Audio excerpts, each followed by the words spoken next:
So welcome everybody to our second live session of the Unit Masters program for entrepreneurs of the future economy.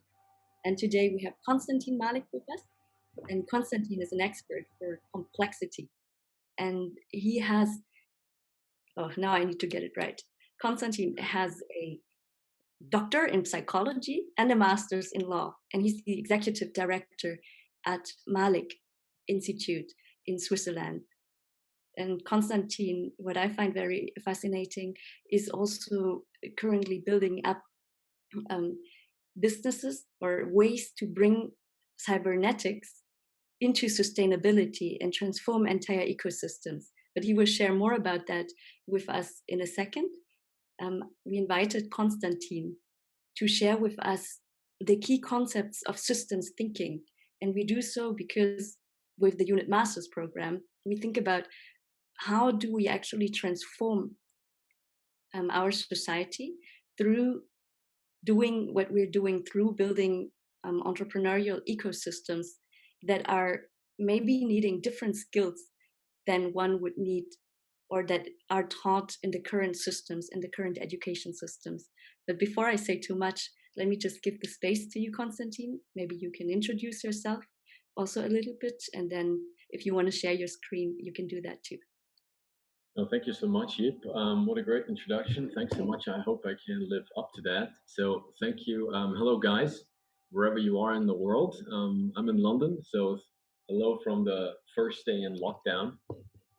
If you see me a little bit like in my winter clothes, I had some repairs done, and for COVID reasons, I had the window open, so it's freezing cold in my apartment just now. Thank you very much for having me. I'm excited to be able to share a little bit something with you.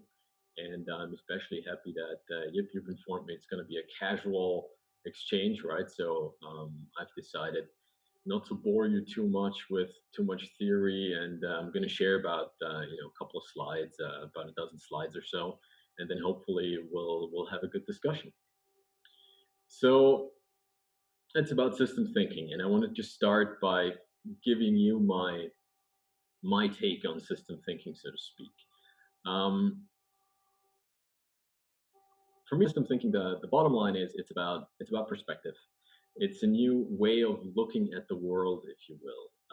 It's about looking at it from not from a point of view of what separates things, but from the point of view of what interconnects things. How do things interact with each other, and what does that mean for us, and how can we understand the world, society, systems, as we will see, as a whole and not as a collection of separate elements, basically. And I want to start off by maybe telling you a little story. Let me just share my screen with you. Constantine, while you're sharing the story, Yes. you reset the sound system, because I think the headphones are. You can't hear us? You can't hear me well? There's a little bit of background noise. Background noise? Just a buzzing. That's interesting, because I have no background noise here. Is it better now, or not really? Does it work without headphones too? I can't hear you, actually, because unfortunately my iPad just broke down, so I had to use this PC. Wait a sec, I can try again. How about now? Better? Not necessarily. Not really? You can't hear me well. We can hear you well. Okay, now it's good. Now it's better? Yeah? Okay, I'll do my best.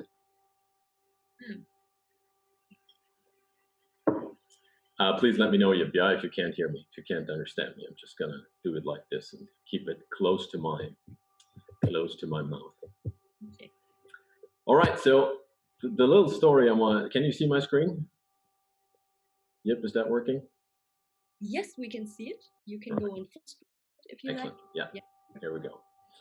All right, so the little story I want to tell you is about this village where there are 5 blind people living. All right, and it's a classic story. Maybe some of you know it, but there's a reason why classics are classics. So maybe some of you don't know it. So I want to share it because it introduces, in my opinion, the concept about systems and system thinking and why that is important quite well. So there's this village with these five blind people, and one day they're being told that an elephant is coming to town. They have never heard about an elephant. They have never experienced an elephant. Of course, they have never seen one, obviously, but they're deciding to go to the market square and check it out and see, if they can find out what an elephant actually is.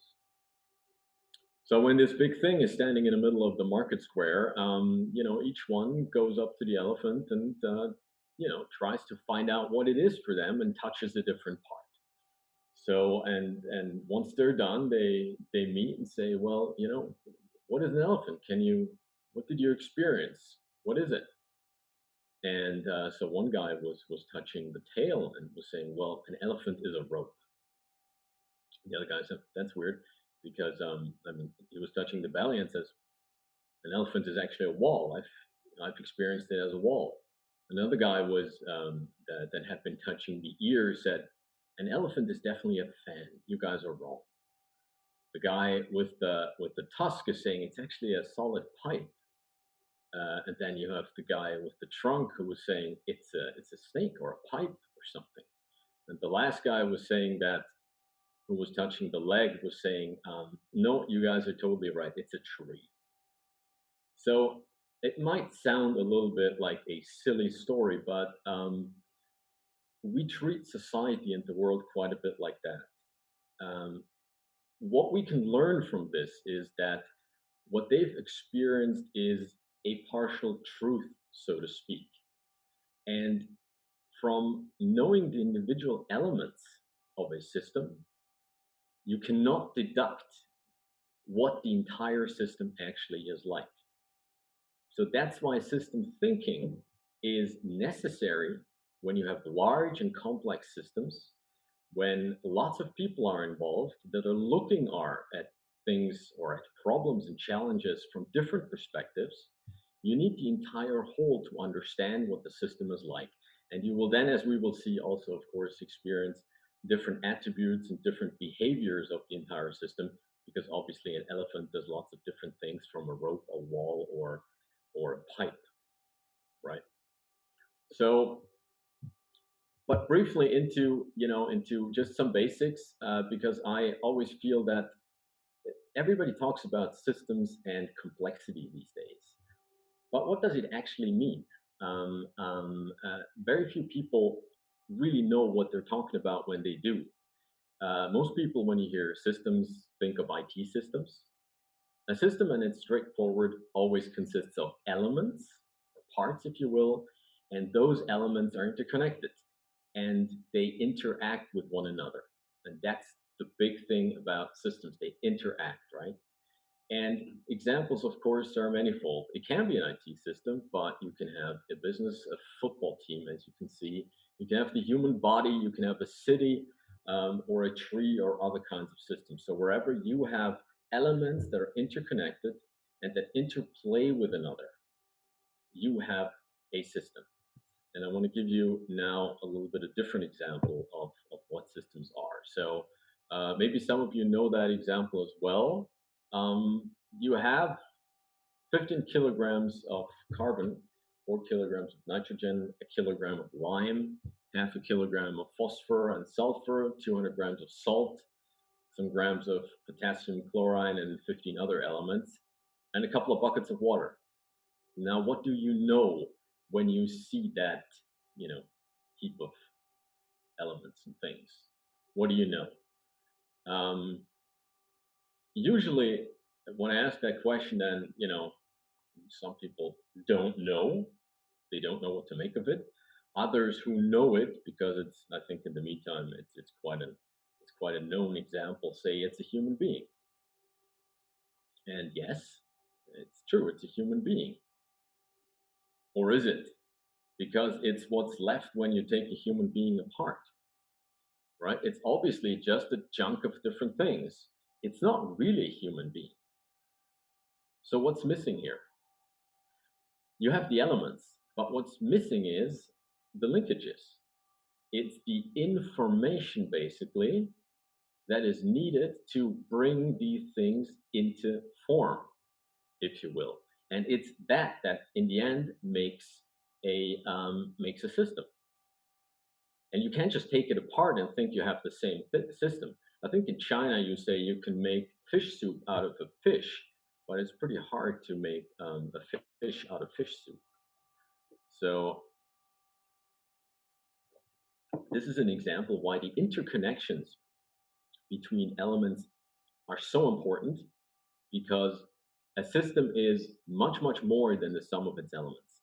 And of course, you know that, when you have a human being, the basically the abilities and the properties of that are very different from the individual elements that you have.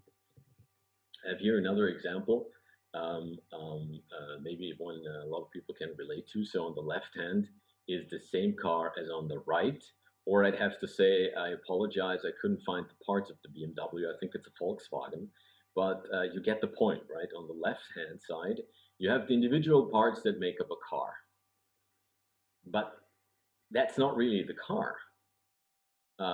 Most of the things that make up a car are missing. There's no speed, there's no acceleration, there's no joy of driving or whatever.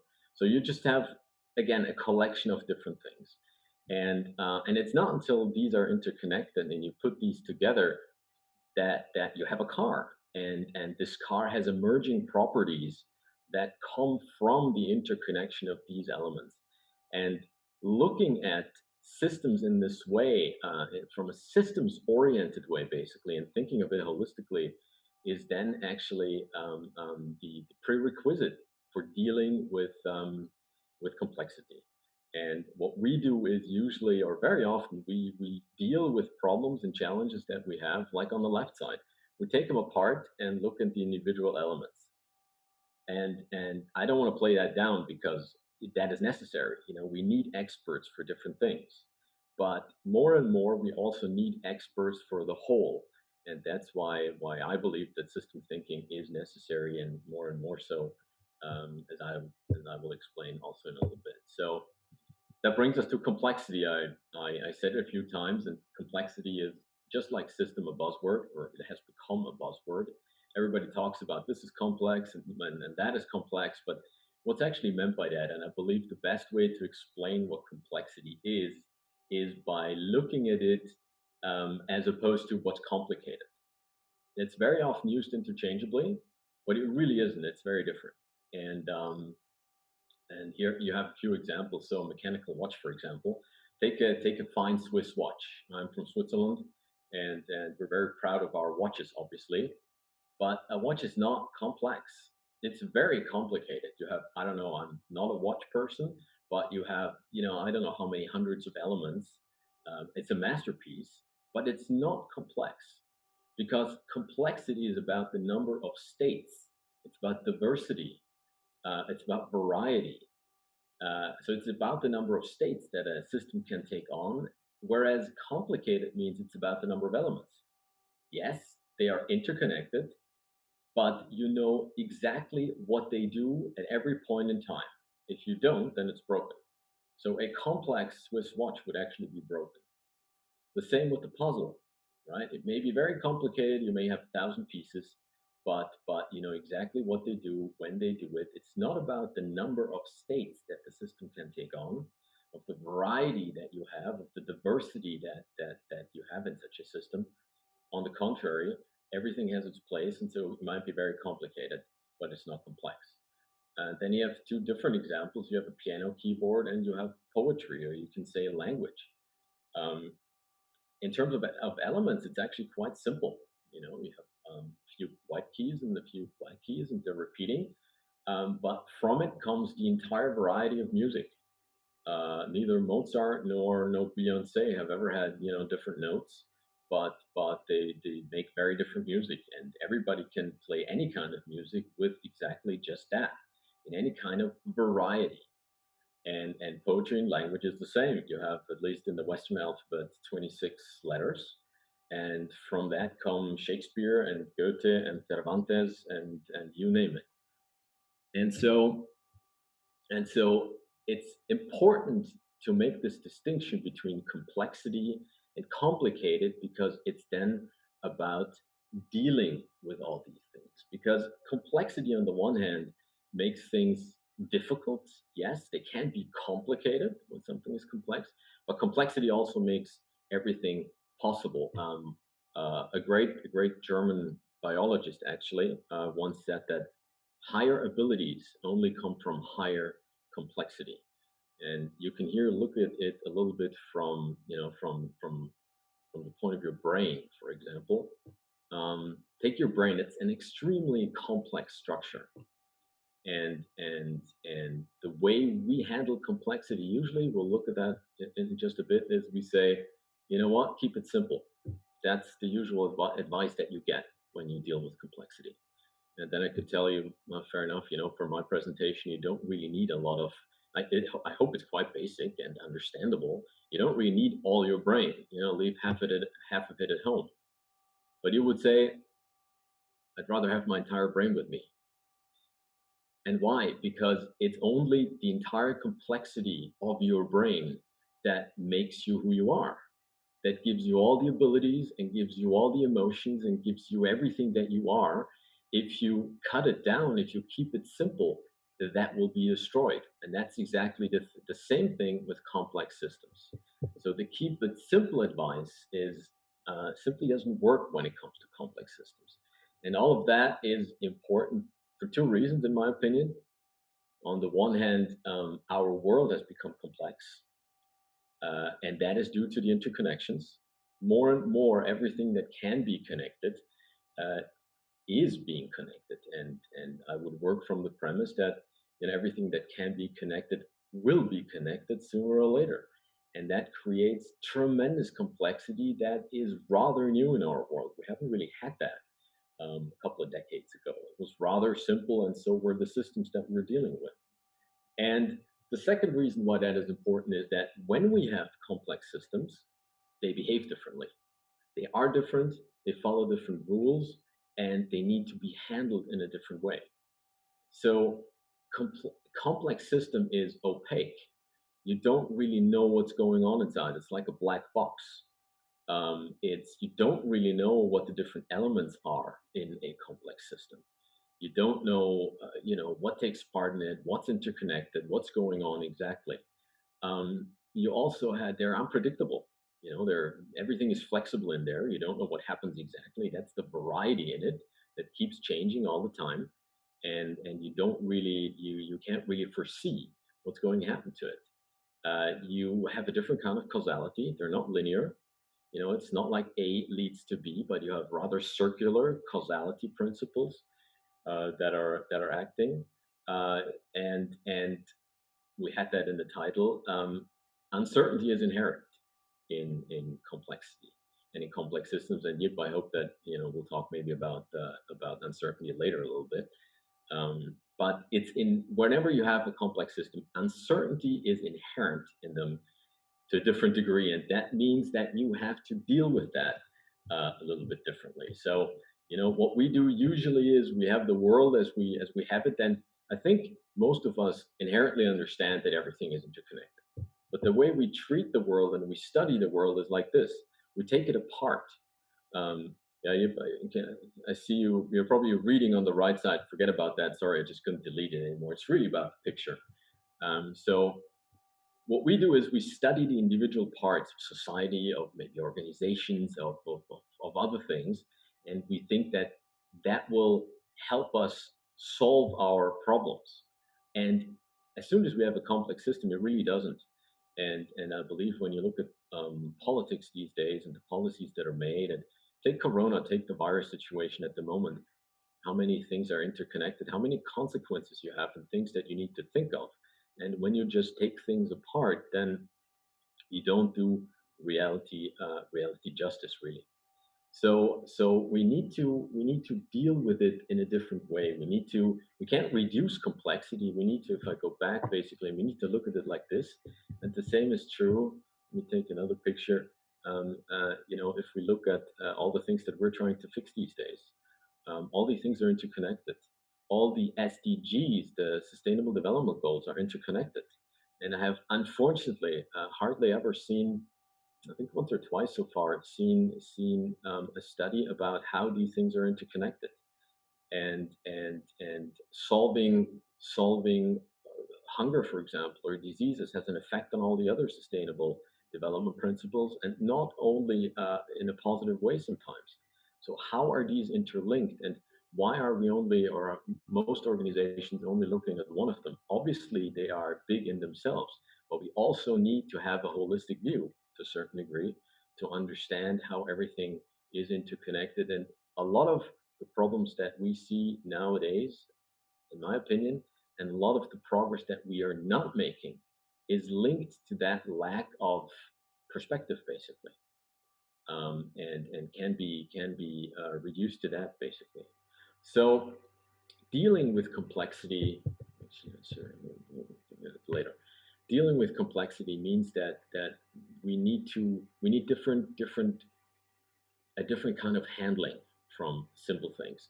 The linear approach and the non-complex approach basically has brought us tremendous success, and the success that we have enjoyed so far in our society, and all the benefits that we have reaped come from that mostly. But as things are now more and more interconnected, we need to add that aspect. So I'm not saying that it is not necessary to look at the individual elements anymore, but we need to add this other aspect of the systems approach and of understanding complexity better. And that also means that we need to handle it differently. We need to look at scenarios. We need to look at probabilities. We need to have more open strategies. And I'm hoping that these things are also relevant for you as entrepreneurs. I understand most of you are. um, um, uh, Strategies need to be open. They need to be reviewed at least regularly, and because what you're looking at is a moving target nowadays. You can't just say my strategy 2030 is X, and then you leave it there and put it in a drawer and you work your way along. I'm sure you all know that, of course, but how do you handle that? So these are the things that are very, very different in complex systems and in dealing with complexity from other things. And here's another picture of why that's important. Of course, I I don't use LinkedIn very often, but I posted something about the fires in the Pantanal, in the largest wetland of the world in Brazil, a few weeks ago maybe, and I said some challenges nowadays are beyond national sovereignty. And I got quite a backlash from certain people who said, nothing is beyond national sovereignty, and you can't just think you can do something, or you can talk to us about our internal things. And I understand that, of course, but we also understand that environmental problems, for example, just as an example, there are others, are greater than just one nation's problem. And so, this kind of what you see here in the picture, we're glad that the whole is, not on our side of the boat. Simply doesn't work anymore. And here too, I believe a systems perspective is really what would be extremely beneficial in something like that. And again, maybe about linear thinking. This is the usual approach that very often is done. You have here, for example, a challenge in a tourist area. Is actually a true one. I'm going to come to the actual model. So the goal was to enhance tourism and to get more tourists, more jobs, obviously, so people can make more money and have an improved quality of life. And that looks great, but unfortunately, what do you do if the actual picture, the actual system looks like this? And this is a real life example of a biosphere in Vietnam, where we did a project and looked at how all the different elements in this system are actually interconnected to produce the problems and the challenges that they face. And you can see that the linear, all these elements of the linear approach are in here, but they're interconnected in a completely different way. And you have a lot of challenges that you need to tackle in a different way than you would do if it were linearly, right? And so, unfortunately, if you just look at it from a simplistic point of view, from a reductionist point of view, you won't really be able to tackle that and to do this complexity justice. And this system, for example, addresses 14 of the 18 SDGs simultaneously, and can make the link between them and help you understand basically of what you need to do and where you need to move the system in order for it to function and to be balanced basically, and then to function sustainably. And I'm sure we'll talk a little bit about that after. So those are a few of the basics why I think it's important. I hope you got a little bit of an idea of uh, what system thinking is, what complexity is, and now I think back to you, Yip, if that's okay, or back to everybody if we're already in the question and answer section. All right. Yeah. So thanks very much. I'm going to stop this now. Maybe you can leave it on, Constantine. Should I leave it on? Sure. I loved it because you were a very good salesperson, and putting up the attention or the excitement, but you didn't give us the solution.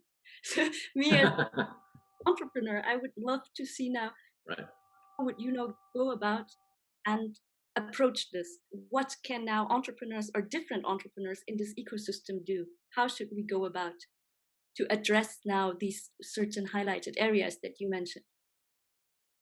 Okay. Well, first of all, this is of course here it's about systems modeling.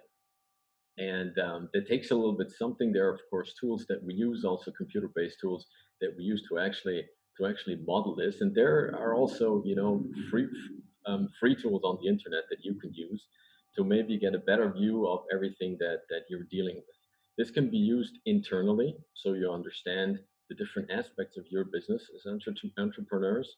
I think it's even more important, though, that you look at the environment in which you operate. So your organization never exists without the environment, the customers in the environment. But when you look at an organization chart, the customer's never in there.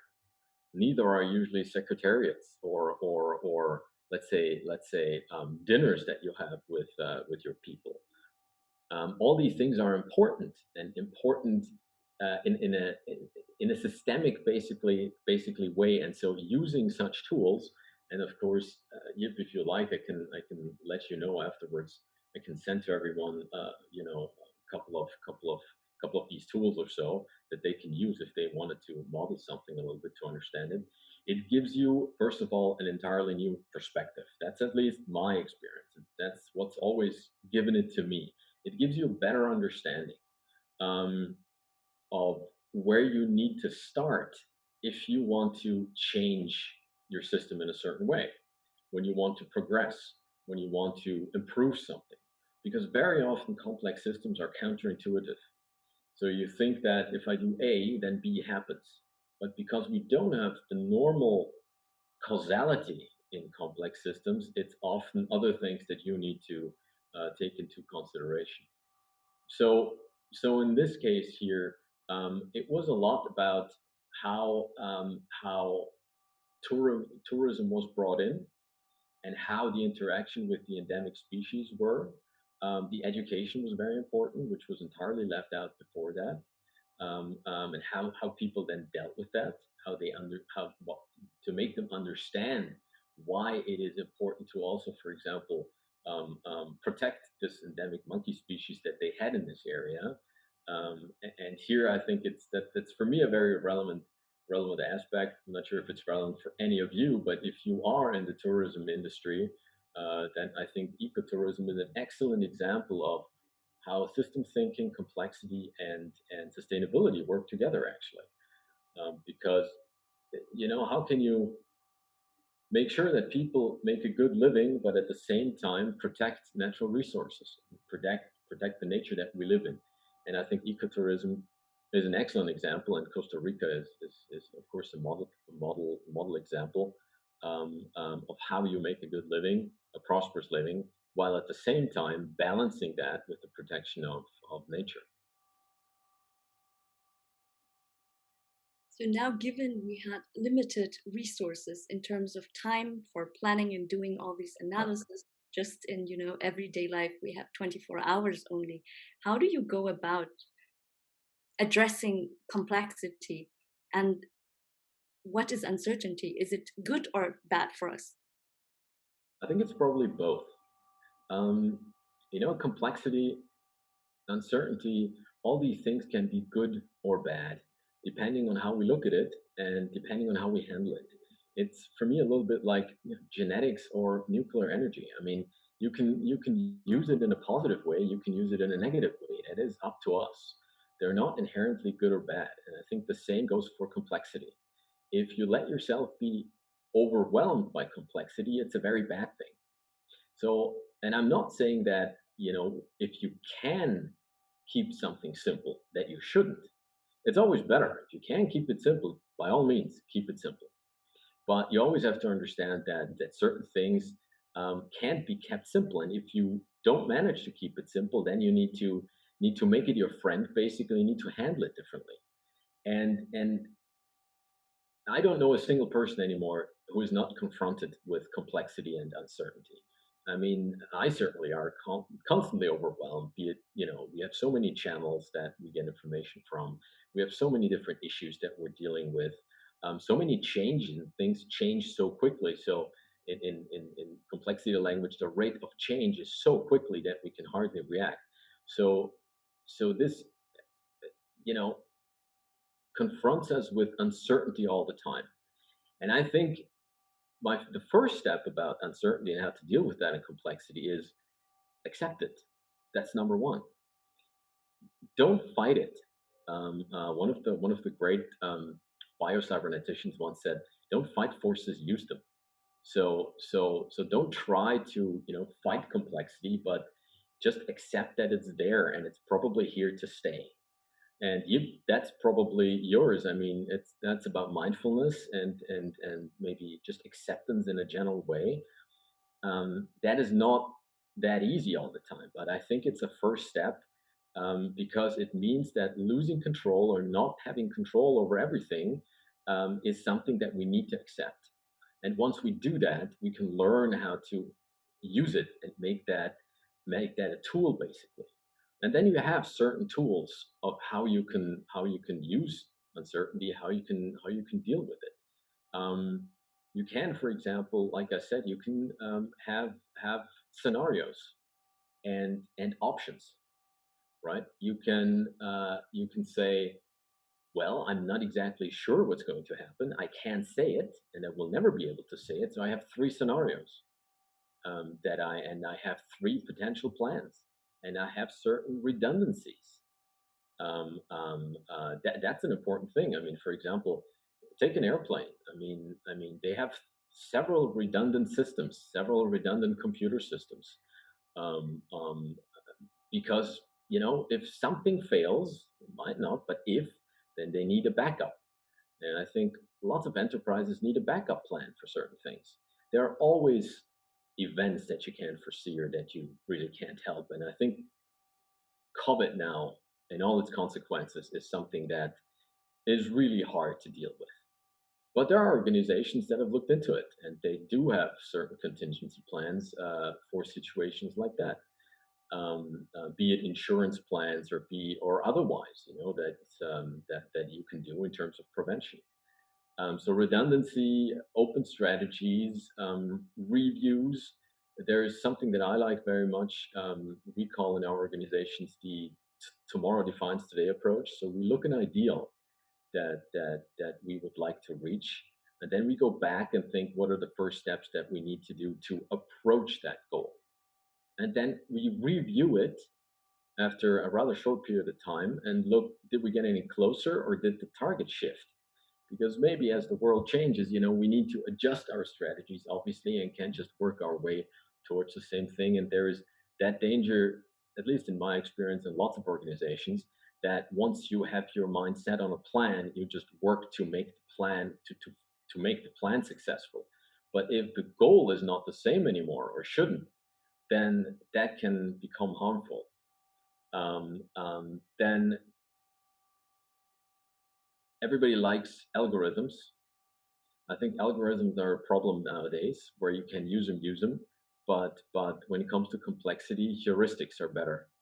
So it's guidelines, that you need to set yourself. For example, one of the big guidelines in complexity theory is always act as to increase the number of options. If you have 2 or 3 ways to go, then go in that direction where it leaves more options open than it closes down. So try to have more doors at your disposal that you can open instead of closing most of the doors, and which then only leaves one door open maybe for you. I think another thing, I'll just give you 2 or 3. You please, interrupt me if you want to look at something else. But I think one also important thing is that don't just look at others. Everybody tends to look at what others do when they're in an uncertain situation.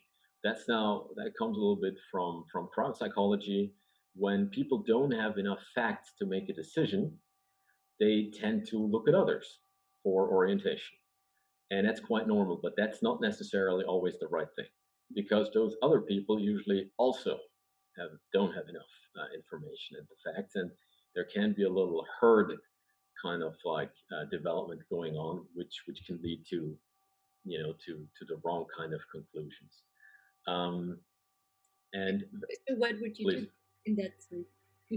in that situation, And to not be driven by herd mentality. to not be driven by herd mentality, I think takes awareness, because as emotions are so strong and as uncertainty usually is or triggers quite an emotional aspect, I think it takes awareness to see how it is that you react, and then you have to take responsibility and inform yourself and say, okay, maybe look at the U.S. elections at the moment. I don't really know what's right, or at least when those two were discussing before.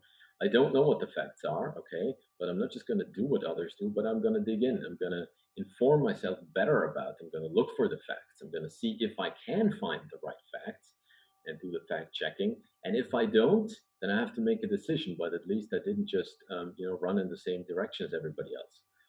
But I think so when uncertainty is due to a loss of or a lack of facts, then you go with different options. You come up with different plans, meaning that depending on what proves right, you can then react to it, or you try to fact check to the degree that you can make a decision based on something. But too many of us, and I'm not an exception, go in the same direction as others as well, because it gives you a certain certainty, and that certainty is much easier to carry than uncertainty. I think I have one final question, and then I would open to the chat and to the audience. By all means. Question would be: you mentioned it's better to, with every step, open more doors. Right. Yeah, but at the end, if you go many steps, you have thousands of doors. And then out of these thousands of doors, how do you prioritize and make sure you go through the next door? Right. Well, I'm not saying that you should go through all of these doors, right? So I'm saying try to find with the next step to be in a situation where you have several doors available. At some point, you will make a decision and go through one of those doors. But you had the option, you had the choice. And once you've gone through those doors, well, the other doors will close. They might not be available anymore, but other doors will open. And that's kind of how you go forward.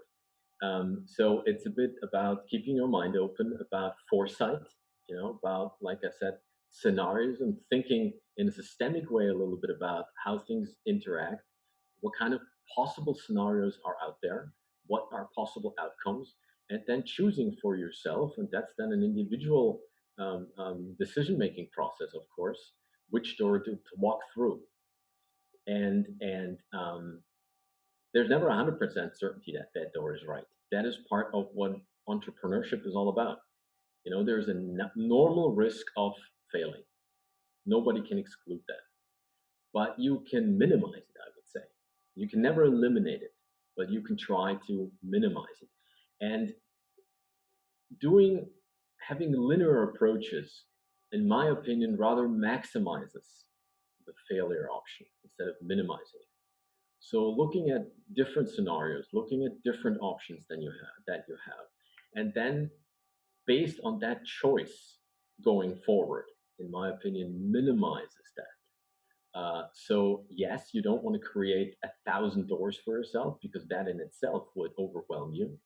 But by having several options in the first place, then choosing one wisely or as wisely as you can, and then having another couple of options and then doing that same step forward based on foresight, as I said, and a systemic, a holistic view of things, I think usually minimizes the entrepreneurial risk that everybody of us is faced with.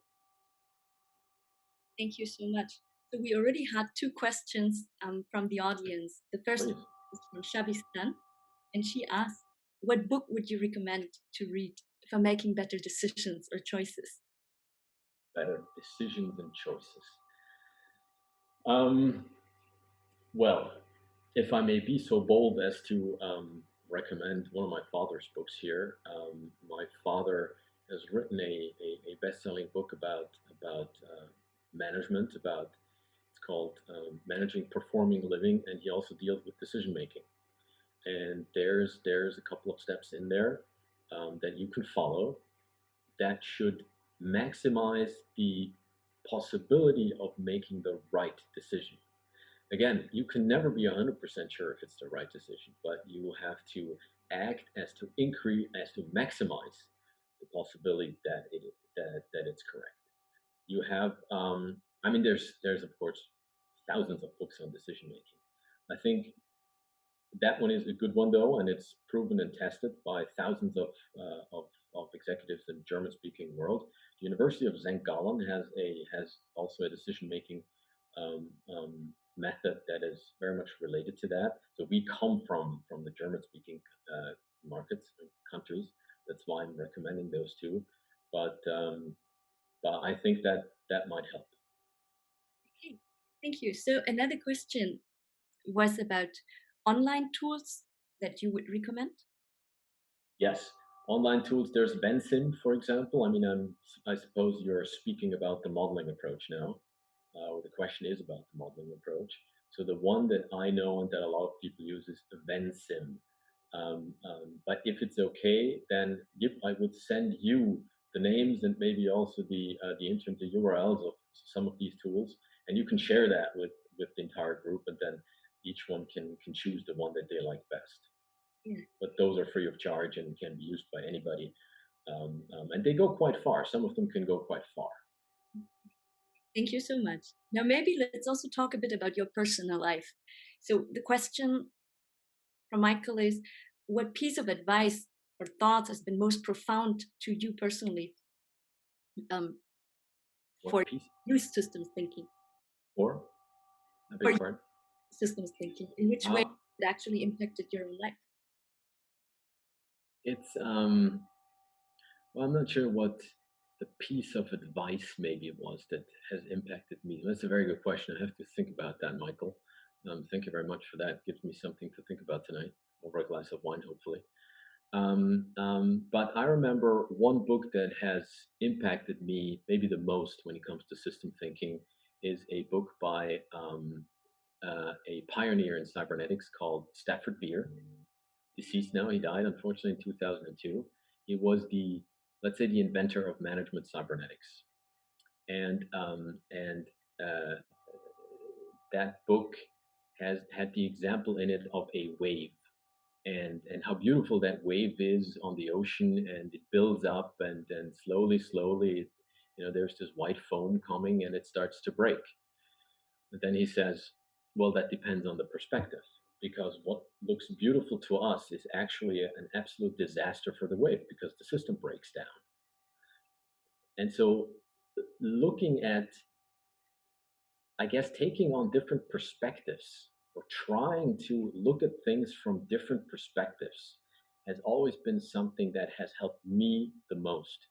Be it in personal situations, be it with people that maybe looked at things very differently from me and I was in conflict with, trying to put myself in their shoes, trying to take on a different perspective. And the same for things in business, trying to look at it from a different angle. That is something that, first of all, it automatically leads to a systemic view and to a more holistic view.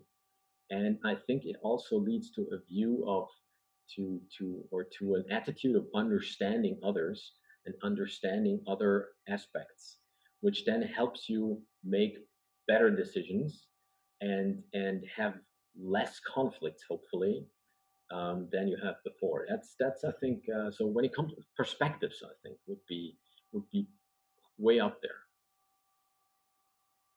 Although it's not exactly a you know an advice, but yeah. And when you speak about systems thinking and trying to apply it to the world, where do you face major oppositions towards it? Everywhere, really everywhere. Um, And for it, what is in the way of adopting a systemic view of life? First of all, it's the success of the old thinking. Um, um, Reductionist thinking has been extremely successful. And again, I don't want to put that down. It's necessary up to a certain degree, and every expert is necessary. Expertise is necessary. But it is hard, I think, for people who have adopted a linear kind of approach to switch their view and go to a more meta perspective. Let's put it that way.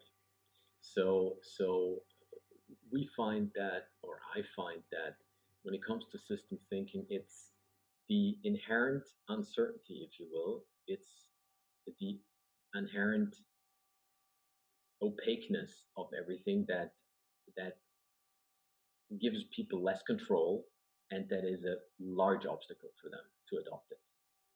Because you need to accept that, like I said, all of a sudden you can't control every detail anymore. You have to accept that it is impossible in a complex system to control every detail. And that is something that a lot of people don't want to realize or just don't want to have, be it as a CEO, be it as somebody who's in charge of a project or something like that.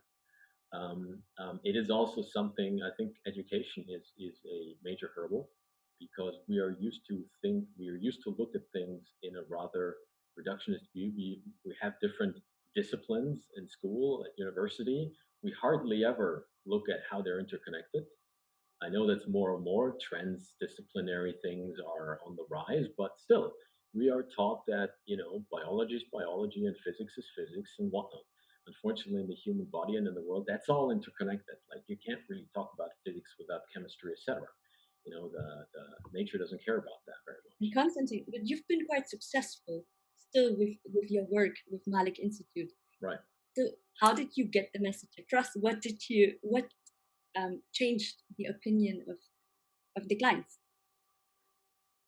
We've been fortunate enough to find very open-minded clients, and having been successful, by all means, not with everybody. We come time and again, find people that just don't want it, and I mean that's fine. But we've been fortunate enough to find people that are very open-minded.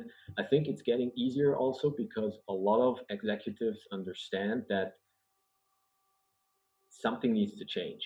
That the challenges that they have cannot be solved anymore with the tools and the thinking that they have grown up with. So they're looking for different approaches, and they're more open to such approaches because they understand that might actually give them a new angle.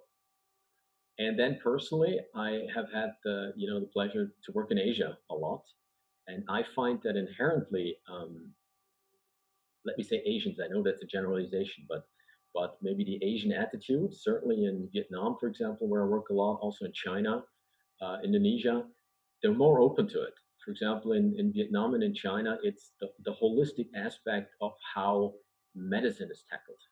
medical problems, how traditional Chinese medicine looks at the body. It's more as an interconnected whole than as individual parts. And that's also a good example, for example, for how a more linear approach and a holistic approach can work together. Because there are certain illnesses for which you just simply need experts and you need to operate. Not everything can be tackled by traditional Chinese medicine or by a holistic and alternative approach. But there are certainly aspects, especially when it comes to today's well-being, to when it comes to stress reduction, when it comes to dealing with depressions and all of that, where our Western approach of just specializing in one thing doesn't work, and where the Asian approach is better. And I found that lots of times Asian, like Vietnamese or Chinese people, for example, were very open to the kind of holistic approach that we had because they were used to it a little bit more. Thank you very much. So as a wrap up for today, let me ask you, what is your wish for the world? For the world. For us? For us.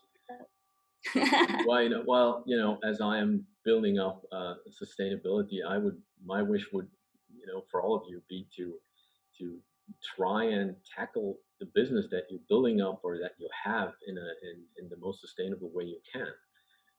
I believe that indeed the next 30 years will be crucial for that, and I also believe that it is possible to come to a more balanced way of living, and that we don't have to suffer if we do that, but that would be a great success. So I really hope that sustainability, viability, in the environmental aspect, but also in the social aspect, will be made part of how we do things and what we do, and that would be my wish, that to contribute a little bit with the way I work, with a more holistic view and thinking, to contribute to realizing that. And that's what I'm working on, and that would be my wish. Thank you very much for sharing your work. We will share the documents that you sent to us, the work tools, with our participants.